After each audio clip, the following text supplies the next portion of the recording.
So నార్మల్గా ఇప్పుడు నువ్వు రైటర్ కూడా ఏజెంట్ శ్రీనివాస్ ఆత్రేయకి టైటిల్ కూడా మేము ఎక్నాలెడ్జ్ చేసినట్టున్నారుగా రైటర్ స్క్రీన్ ప్లే సో ఇప్పుడు నార్మల్గా ఏమవుతుంది నువ్వు శ్రీనివాస్ అక్కడి నుంచి ఏజెంట్ దగ్గర నుంచి తీసుకుంటే ఈరోజు ఈ 3 సినిమాలు 6 ఏళ్లలో 3 సినిమాలు ఈ జర్నీని ఒకసారి నువ్వు తలుచుకుంటే రీక్యాపిట్యులేట్ సింహావలోకనం చేసుకుంటే ఏమనిపిస్తుంది నీకు?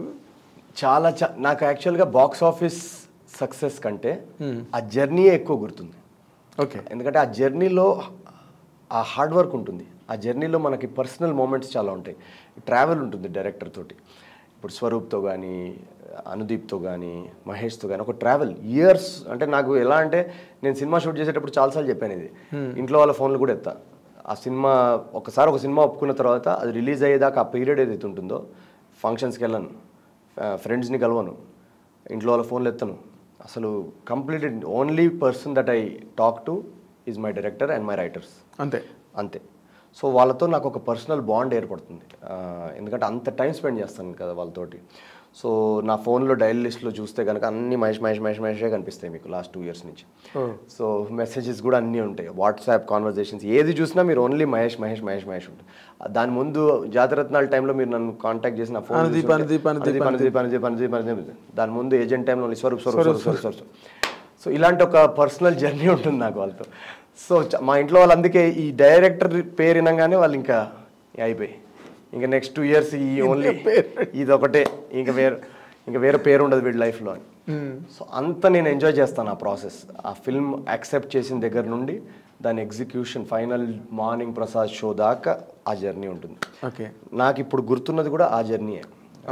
నాకు ఆ ప్రాసెస్ అనేది ఇట్స్ లైక్ ఒక పూజ, ఒక తపస్సు లాంటిది నాకు అది. More than that. సో నేను అది ఏ డబ్బులు ఏది కూడా ఆ ప్రాసెస్ని రీప్లేస్ చేయలేదు. సో నాకు ఆ ప్రాసెస్ అనేది అంత సీక్రెట్. సో నేను ఆ ప్రాసెస్ ఎంజాయ్ చేసే టీమ్స్ తోటే నేను పనిచేస్తాను. ఆ ప్రాసెస్ ఎక్కడైతే నాకు ఎంజాయబుల్గా ఉంటుంది అని అనిపిస్తుందో ఆ సినిమా ఆ కథే నేను జస్ట్ చెప్తాను. Okay, where you live, where I can enjoy that process. That's what it is. నార్మల్గా ఇప్పుడు నువ్వు ఏజెంట్ దగ్గర నుంచి తీసుకుంటే కంటెంట్ ఎలిమెంట్ ఏదైనప్పటికీ కూడా నీ వైపు నుంచి ప్రజెంటేషన్ ఏదైతే ఉందో, దీనిలో స్టాండప్ కామెడీ, ఇంకో దాంట్లో కన్ఫ్యూషన్, ఇంకో దాంట్లో ఇంకేదో, మొత్తానికి ఒక సేమ్ మాడ్యూల్లో ఉన్నాయి ఫిల్మ్స్. అంటే నువ్వు ఇది ఎన్నాళ్ళు ఇలా కంటిన్యూ చేద్దామని ఫార్మేట్? అంటే I don't know if it's same module, because actually if you see genre wise they are all different genres. Different genres, you know, because అదొక ఇన్వెస్టిగేటివ్ థ్రిల్లర్ ఏజెంట్ అనేది, జాతిరత్నాలు అనేది ఒక మాస్ మీటర్లో ఉన్న ఒక అవుట్ అండ్ అవుట్ ఎంటర్టైనర్. ఇది అసలు completely urban స్పేస్లో ఉన్న ఒక ఇమోషనల్ కమెడిక్ డ్రామా ఇది.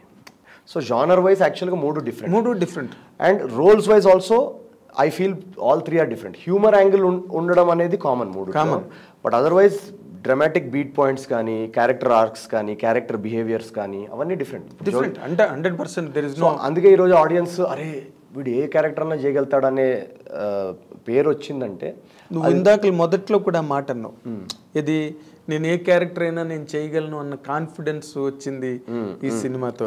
అవును అదే ఇందాక నేను స్టార్టింగ్లో అన్నావు. సో ఆ వర్సటైలిటీ రావడానికి కారణం is because the 3 characters are also different from each other. ఇప్పుడు ఏజెంట్ సాయి కానీ జోగిపేట శ్రీకాంత్కి ఏజెంట్ సాయికి కనెక్షన్ లేదు. ఎక్స్ట్రీమ్లీ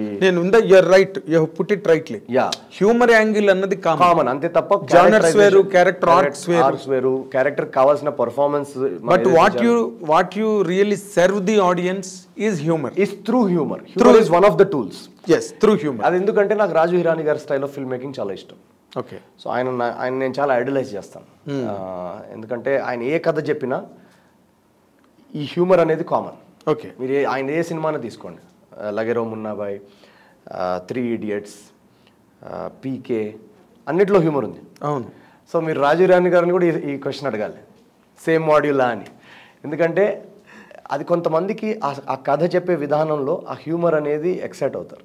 సో నేను వన్ ఆఫ్ దోస్ పీపుల్. నాకు ఎందుకంటే సేమ్ పాయింట్ని నేను సీరియస్గా కూడా చెప్పచ్చు, బట్ అలాంటి కథలు నాకు పెద్ద కనెక్ట్ అవ్వవు.